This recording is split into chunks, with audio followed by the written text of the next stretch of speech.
वाल्मीकि रामायण के अनुसार जब राजा दशरथ पुत्र प्राप्ति के लिए यज्ञ कर रहे थे, तभी यज्ञ कुंड में से एक विशालकाय पुरुष प्रकट हुआ। वह प्रज्वलित अग्नि की लपटों के समान दैदीप्यमान था और उसके हाथ में जाम्बुनद नामक स्वर्ण के पात्र में दिव्य खीर भरी हुई थी और उसने राजा से स्वयं देवताओं द्वारा बनाई गई दिव्य खीर को स्वीकारने और उसे अपनी पत्नियों को खिलाने के लिए कहा, ताकि इससे उन्हें अनेक पुत्रों की प्राप्ति हो सके।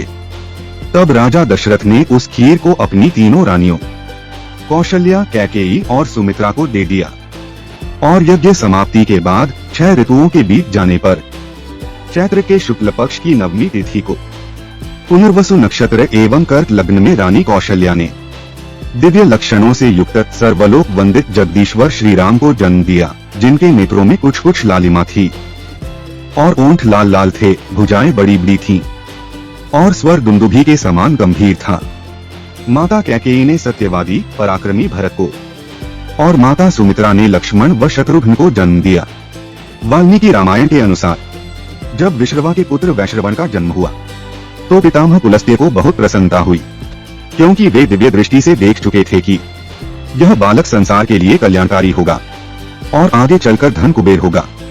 बड़े होने पर वैश्रवण ने घोर तपस्या की, जिससे संतुष्ट होकर ब्रह्मा जी ने उसे यम, इंद्र और वरुण के बाद चौथा लोकपाल बनने और अक्षय निधियों का स्वामी कुबेर बनने का वरदान दिया तथा एक तेजस्वी पुष्पक विमान सवारी के लिए प्रदान किया।